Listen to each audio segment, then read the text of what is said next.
In 2016, Americans across the country watched in horror as Native American protesters in the state of North Dakota were absolutely brutalized while they tried to prevent the construction of the Dakota Access Pipeline.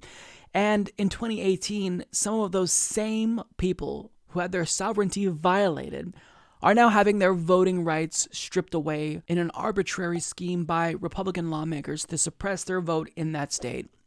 Now, one Native woman who's also a congressional candidate, her name is Deb Holland, she decided to tell their story and elevate their voice because this is incredibly important.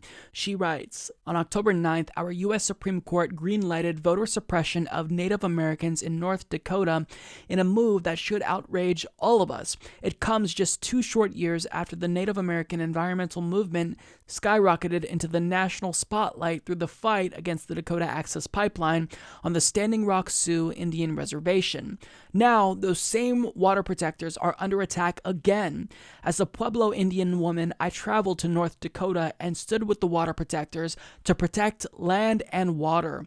Now, I support them and Native Americans across North Dakota as they organize to keep their right to vote during a contentious election year. Voter suppression is as old as America, and the latest move by conservatives aligned with wealthy special interests is to suppress votes with voter ID laws. The North Dakota law specifically requires IDs to have a street address.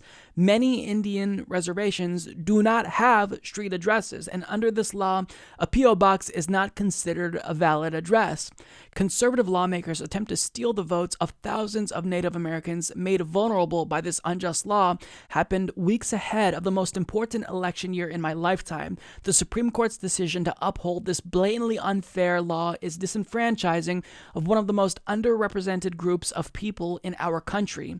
As a country, we should be moving forward, but instead, conservative lawmakers keep dragging us back. As an organizer in the most underrepresented communities in my state, I have felt the frustration that so many voters must feel when other states limit polling locations, require photo IDs, and put unnecessary barriers in front of voters. In this case, targeting Native American voters is shameful and wrong. So this is an incredibly powerful story, and I'm thankful that Deb decided to share this story and elevate the voices of Standing Rock Sioux tribe members. I'm going to put a link to her campaign down below. Please feel free to support her. She is progressive. She supports Medicare for all. She stands up for Native American rights and sovereignty. She is a crucial voice that we need to have in Congress. So look, even though it seems as if Standing Rock Sioux is maybe one of the most oppressed tribes in the country, their story is going to be relatively similar to other Native communities because throughout our history, the American government has treated them like garbage. They get sovereignty, they have their own sovereignty. What happens? We violate that when corporate interests mandate that we have to put a pipeline through their land. If they turn out to vote, and will likely vote against conservative lawmakers, we suppress the vote. We require these arbitrary voter ID laws when if you live on a reservation, you don't have an address. And even having a P.O. box will not satisfy their requirements. I mean, look, it's very, very clear what Republicans are doing. This is all done intentionally and purposefully. They know what they're doing when they enact these draconian voter ID laws. They are trying to pass this off as, just a practical thing. Who doesn't have a photo ID? And maybe that's true for you, but in historically underrepresented, marginalized communities, in poor communities, in Native communities, they don't have a picture ID. So, this is a blatant attempt to suppress the votes of people who won't vote for them. These are laws specifically designed to target people of color.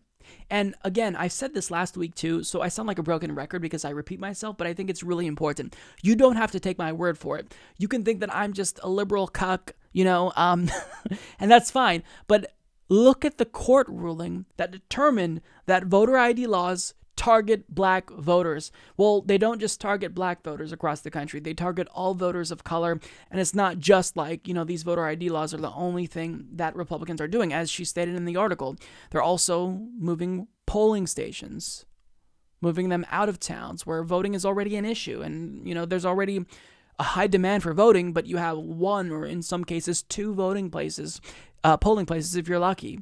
So it's disgusting. It's so demoralizing to see that even if you come with a better message than Republicans, if you're a progressive like her, you're running for Congress and you have the better, superior message, you still might not win because of voter suppression laws. You could be like Stacey Abrams in Georgia and know that if you want to win in a red state like Georgia, you've got to expand the electorate. And then what happens? Their Republican Secretary of State puts those new voter registrations on hold. Could be like the state of Kansas, where in a city where the majority of voters are Hispanic, you take the only polling place that they had and you move it out of the city and make it even more difficult. So what little voters participated in the election aren't able to participate. Republicans are cheaters. We need to call it like we see it. They're cheaters and they're trying to rig elections across the country because they're afraid of democracy. If 100% of Americans came out and voted, do you know what would happen? Republicans would probably never win anything ever again. So they know that when voters turn out, Democrats win and Republicans lose. And they're afraid of the fact that, as more people of color sign up to vote, that threatens their chances. So what do? They cheat. They try to suppress the vote. They're cowards. If you want to win, you don't have to suppress the vote. Come up with a message, Republicans, that would appeal to voters of color. But instead, they just continue to implement policies and push for policies that specifically hurts these communities. This is so frustrating because in order to get out of this dismal political situation that we're in, Republicans have to lose. But they're winning in large part thanks to these voter suppression laws. It was a problem in 2016, it was a problem in 2014, and it's going to continue to be a problem unless we take action. But even if we take action, if Congress passes a law, we have a conservative majority on the Supreme Court that struck down the Voting Rights Act in 2013. And that majority is probably going to be on the court for decades. So any new law that we propose, they're going to invalidate it. I mean, it feels like a lose-lose situation here. So we need to share these stories and get the word out that these Republicans are cheaters and they're trying to rig elections because they're against democracy. Support this podcast by becoming a patron at patreon.com/Humanist Report.